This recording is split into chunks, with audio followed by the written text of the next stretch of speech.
Are you ready to move from fertilization to realization? Do you feel impregnated by the truth that wants to set you free? You want to realize who it is that you truly are? Do you? Don't look at me, look at yourself. Do you want to? Well, here's how we do it. Here's how we awaken and realize who it is that we truly are. There's a story about a bamboo plant that's really interesting. A bamboo plant, if you water and fertilize it for 1 year, will grow 1 inch.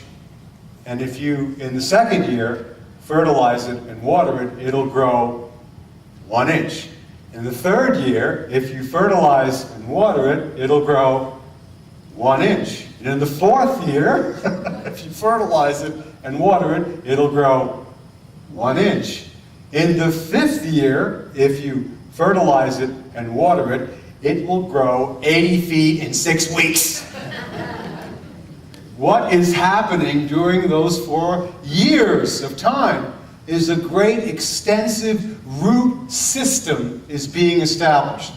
Deep inside you and I, the deeper work is going on. It may not appear like much is showing for it, but the truth is, don't keep your eye focused on the outer. Let the inner self dig itself deep into the root system. So when you have that 80-foot growth spurt, you'll be able to sustain it with a powerful root system.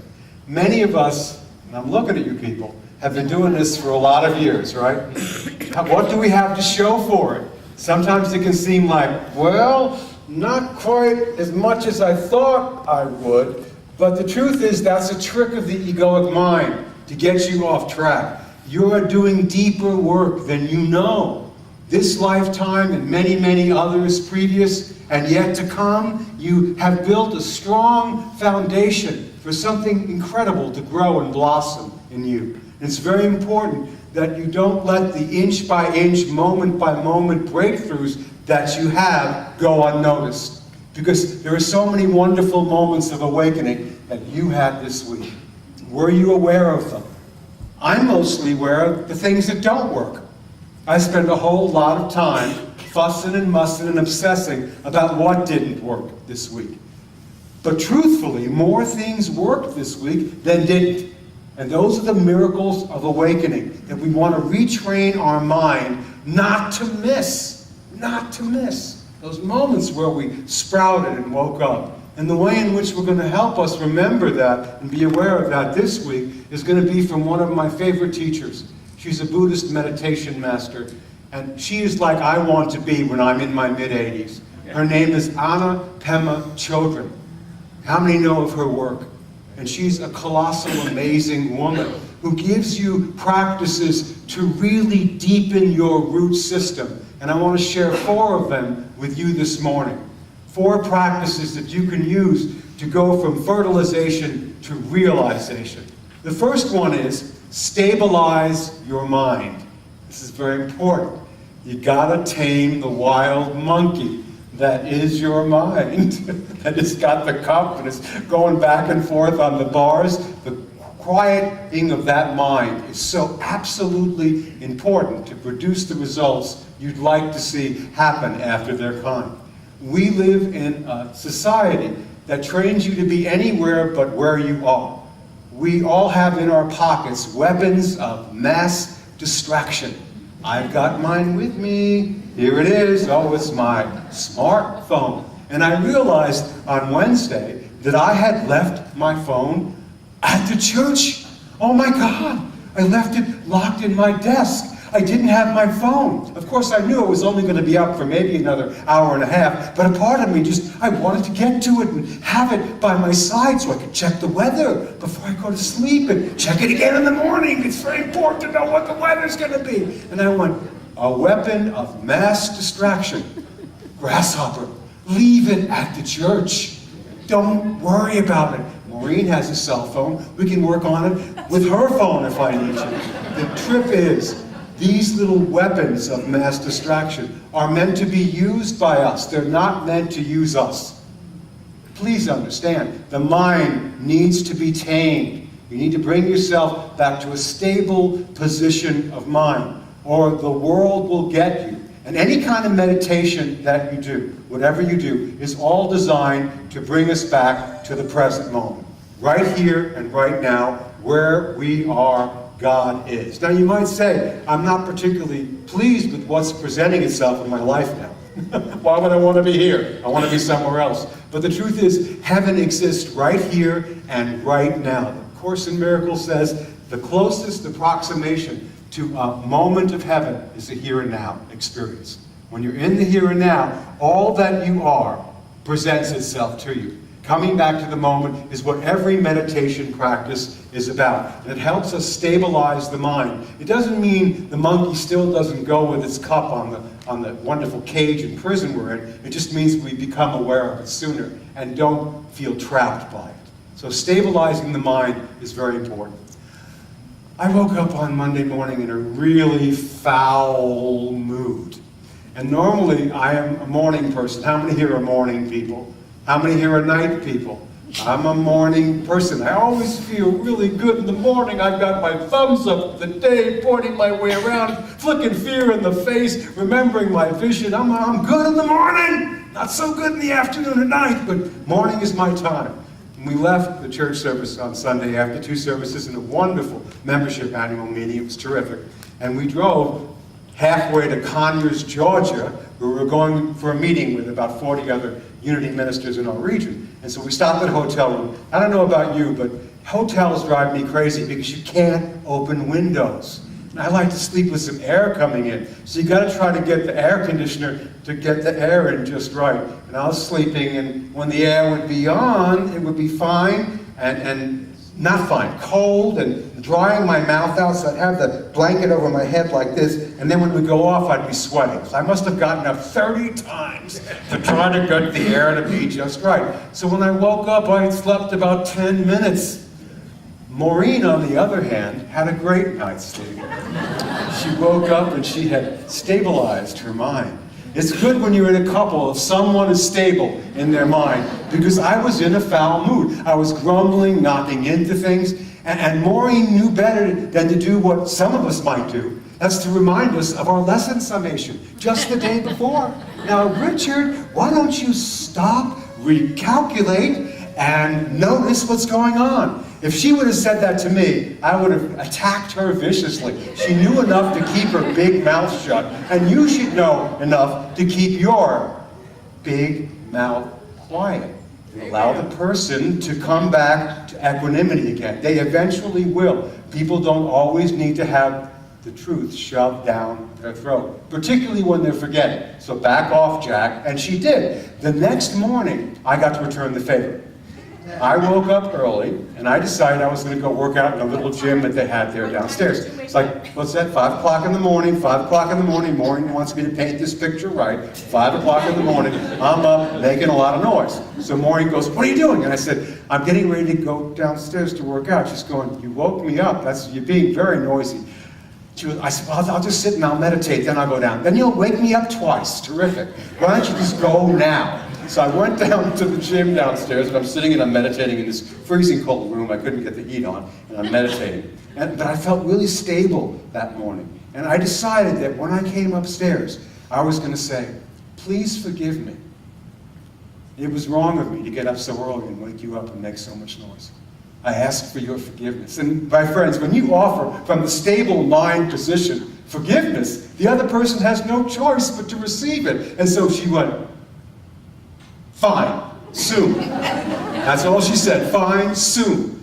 When one person's mind is stable, it produces something really amazing after its kind. If you go to work and your mind is stable, no matter how crazy other people might be, you become the one person whose button isn't ready to be pushed. It's a great place to be. Taming your own mind produces fertilization and realization after its kind. That's our first step. Our second one that she talks about is being friendly with yourself. I love Pamela for this.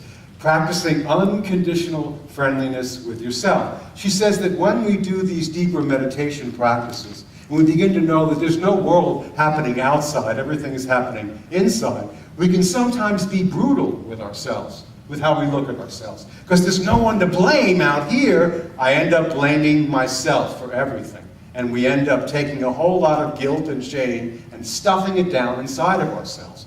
Practicing unconditional friendliness with ourselves allows us to embrace that. She likens it unto, if you have a really good friend. How many here have lifelong friends that you've known for your whole life, and you'll know them for the rest of your life? They're really good friends. They're good friends, and they have seen you at your best, and they have seen you at your worst, and they still love you, and you still love them, and you know you always will. That energy, that connection that you have with that person is beyond appearances. It's just the love that you have for each other, and you'll always be there for each other that way. She says, take that kind of unconditional friendliness and have it with this thing called your ego, your own self. The E will not go by fighting and blaming and shaming it. It only gets more angry, and it comes to join you with more things to fight about. Learning how to love yourself is a huge part of what this journey is all about. The ego's not going anywhere, friends. It's going to be with you for the whole embodiment.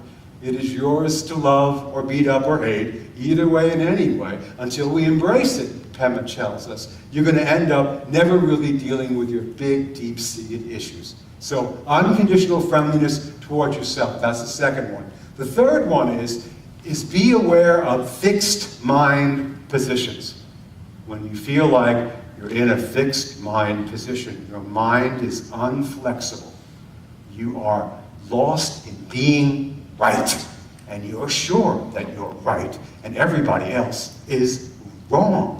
Be aware of that fixed mind position. It's real easy to see it in politics, isn't it? When you watch politics, no one's listening to anyone. Everybody's mind is stuck. No one's open. But when we see it in our own unity movement, it can be a little tricky. We've got a renegade unity group that's breaking off from the rest of unity.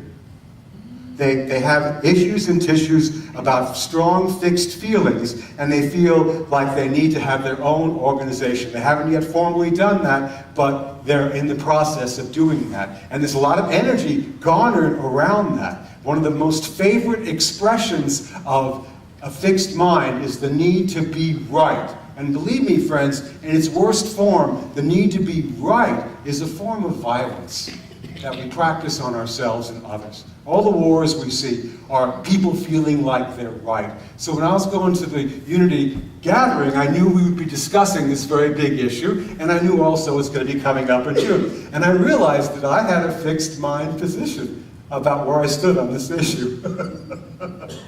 I was pretty solid on how I felt about those lunatic right-wing Unity fundamentalists. I already had drawn my big conclusions, so I only wanted to hear things that would prove to me what I already knew was true.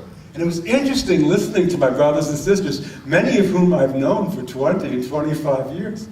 There was no way not to get that they were part of unconditional friendliness, and they were part of me, and there were things that other people were saying that allowed me to no longer need to be in a fixed mind position about what I was saying. I opened my heart up a little bit, and all of a sudden what I thought was so solid and so true, as it always does, turned out not to be. Isn't that amazing? And I ended up hearing things I hadn't heard before, and I left with my mind being much more open. It would be so silly if we can't have unity in unity. Friends, if we can't work this out in this room with these teachings, there's no hope for the world. Right? Do you understand? What are we going to have? Tunity? Tunity and unity? No, what about oneness? This is what this is about. If we can't live with our diversity, wow, who can? We're hypocrites if we can't do it. So we're all open now, and we all felt that way. We felt much more open and filled with promise that though we may disagree, we can agree to disagree. And our minds can open, and we can hear things that we haven't heard before. So be aware in your own life of the fixed mind position. You know when you're putting the blinders on. And the next one she talks about is taking care of others. Take care of others. Now, when I first heard that, I thought that that meant go work at a food bank or do something of a nature that's beyond what you normally physically do. It includes that, but it's more than that. Taking care of others in the form that Pema is talking about is that when you're in pain physically or you're suffering mentally or psychologically, in that moment, let it be your link to everybody else who might be in pain or be suffering. Just to link yourself with it. Not to stay stuck in it, not to wallow in it, but just to be aware you're not in this alone. We had a wonderful heart check this time. It was really, really beautiful. Renee, Marie, I've never heard it be as real and honest and as authentic as it was this time. And in that heart sharing with a bunch of leaders, we were told, please, please, take off your leadership cap. No spiritual platitudes, no rosy affirmations. What is going on with you personally? And this one person started off the sharing, and she gave us all permission to be really real with each other and just share what is going on in our life. Just share it. Don't judge it. Don't be judged by it. Just share it. And something opened up. I began to see that my suffering and my pain is not just mine, it's the suffering and the pain of being in a body. I rolled up my leg and I showed him my knee brace, which I have on again. Oh my God, I'm realizing that I'm actually part of the Olympics. The Olympics? I'm going for the Olympic gold medal, right? And we all rolled up our pant leg and we talked about what's going on. What is going on? Not because we want it to remain forever, so I'll never be healed again, but not to hide from it. Hey, I got this going on. And you find out everybody else has stuff going on too. Welcome to planet embodiment. Everyone here is temporary, and everyone has something, even if you're a truth student. And what I realized in connecting and linking up to others who were in the same kind of position is that a great compassion rose up in my heart for all of us, for what we all might be going through. There are people right now who are being wheeled into hospital emergency rooms as part of this. There are people now who are grieving great loss. There is a person who's connected to our sanctuary who's getting ready to leave his body right now. This is part of what life is. When I'm connected to my divinity, it doesn't leave out my humanity. In fact, it makes me more human and divine at the same time. And then you can be there with a great compassion that changes the world and rearranges you. Let's go to a lesson summation for a moment and see if I forgot anything. I probably did. So we'll go to that lesson summation. From fertilization to realization. These are practices that can help us move from fertilization to realization. The first thing is to stabilize your mind. Train and tame the mind to stay in the present moment as best you can. One stabilized mind can produce something amazing after it's gone. One person not getting caught up could make a huge difference at the office next week, in your family situation, in the difficulty you're having with some piece of your life. 2, make friends with yourself. Don't reject what you see in yourself, but embrace it instead. Practice unconditional friendliness with yourself. The example she gives is a woman who talks about she's flat out on the floor right now, and she just can't get up from her position. And Pema, in her wonderful, compassionate way, just said, stay on the floor if you'd like. There's nothing wrong with being flat out and on the floor. I have been flat out and on the floor. There's nothing wrong with it. She said, but just give up the storyline about it. That's all. And when you do, great 80-foot growth happens. Man, you get so much bigger than the situation when you practice that way. Unconditional friendliness for yourself and for others brings in you a great growth right here and now in this moment. Number 3. Be free of a fixed mind. A fixed mind is stuck. It's inflexible. It is a mind that closes down, that is living with blinders on. Its favorite expression is the need to always be right, which makes others who don't agree with you wrong, right? It keeps us from being open to the truth that can set all beings free, not just us. And take care of others.